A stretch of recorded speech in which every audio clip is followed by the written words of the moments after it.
Yung mga PNP nga sabi nila, remain silent sila, imbok yung lahat pinakulong ni Padua. Yun ang sabi ni Padua, parang nakita natin sa Padua na ano ba siya? Wala na balang justisya, wala na balang wastong pagkuan, sakto nga litis kung manggaling ang tao makasala.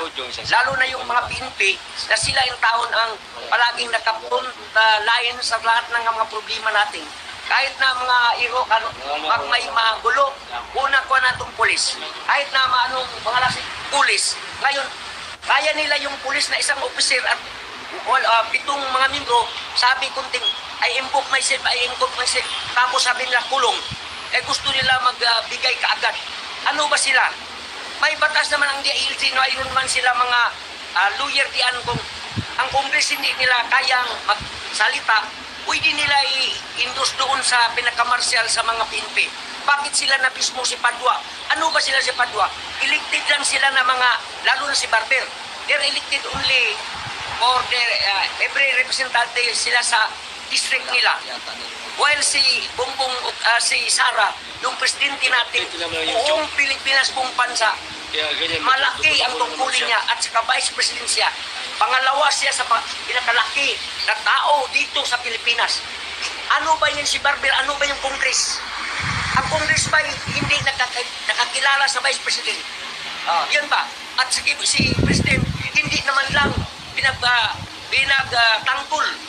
Hindi niya pinaglaban, hindi kinabanan ng atong vice president. Na dito sa Mindanao, uban-uban sila, they are going together while they are campaign. Sabi nila, magtutulungan ang dalawa, tigri at tagila. Sa lahat ng gawain natin mga Mindanao, wala ang problema.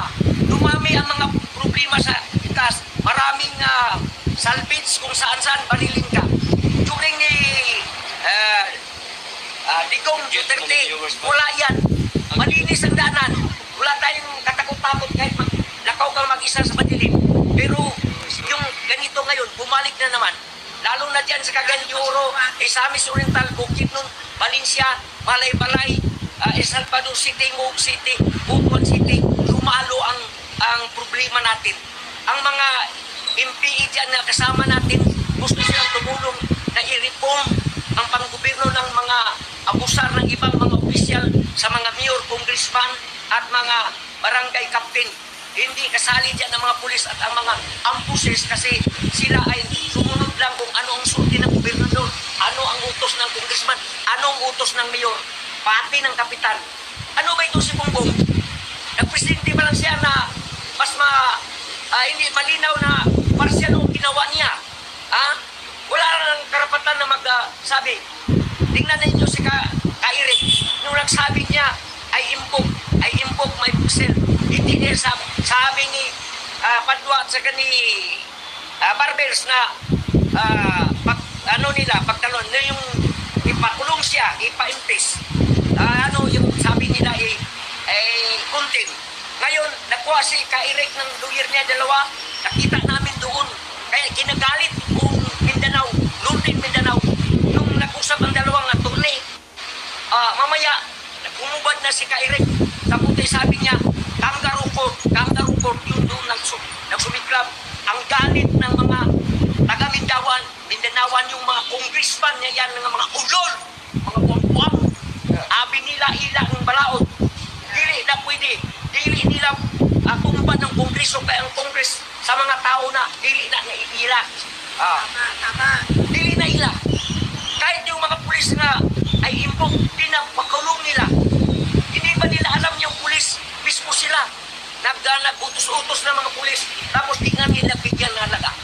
May isa pang pulis yan na, kunwari, binigyan na ipaano, nakaridi na ang tubag niya, na kunwari mayroong violation ni President Marcos noon, Ramos, Duterte.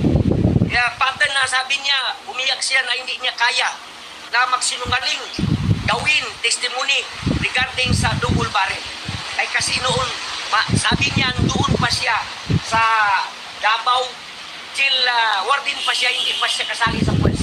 Kaya yun si Padua, si Abanti Atras, at saka si Padua, sabi nila, ready na ang answer ng pulis. Sabihan pa siya ng isang taga-congressman dyan ng mga party list. Sabi niya na gusto ka bang tumaas pa ang ranggo mo, maging general ka. Hindi yan, umiyak yung pinpin niyan kasi nag-offer silang mali-mali.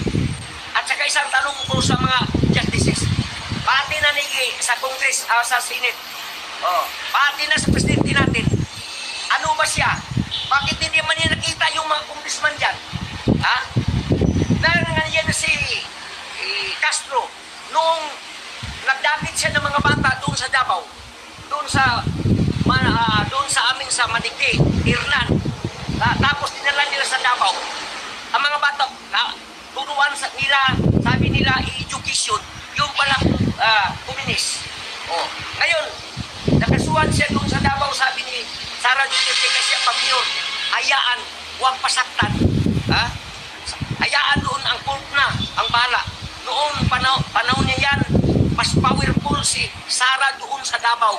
Mismo doon gilitis ito si Castro yung kidnap at saka child abuse ng mga bata namin doon sa area na yan sa Davao. Ngayon, bakit siya ngayon diyan? Sabi niya, kahit si President Duterte, sabi niya, yes or no. Kaya sabi ni President, mali ang pagtanong mo, dito ko ikaw sagutin. Yun ang problema nila. Kaya, yun sa lahat ng kami mga Mindanawan, parang nawalaan kami ng pag-asa sa Kongres na yan. At ang mga Kongreso na pansin natin, yun ang galing sa mga party list. Yung lahat na elected sa mga katawan ng mga totoong mga congressman, hindi naghari-harian dyan sa Kongres. Yun ang hari-harian, mga party list. Yung tatlo, MPA, at sa komunista, at yung iba pa. Yung kailangan natin, si Bongbong Marcos, pag hindi niya malutas yung problema sa Kongres, bumaba pa na siya dyan. Kasali ng isang hari dyan nga, virus sa senador nga si Hontiveros. Bumaba siya. Hindi niya, mamili lang siya.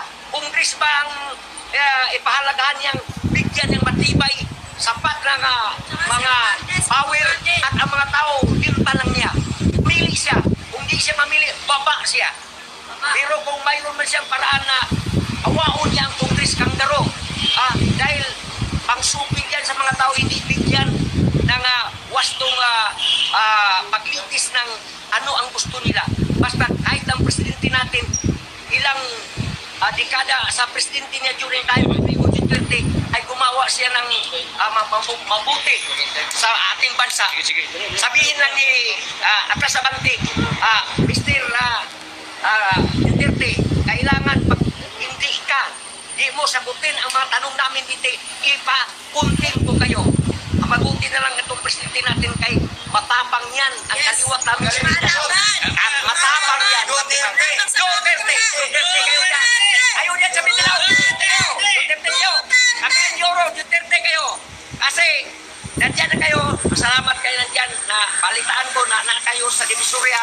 Siguro, pag-uwi ko, anong resulta bukas, mandyan ako. Itong mga bata dito nakita natin na parating natong sinunod na panawagan na ano na sila.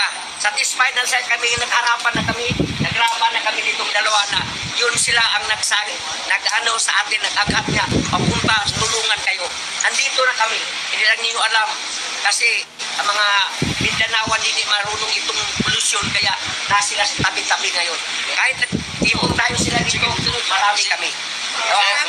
Salamat kayo, salamat.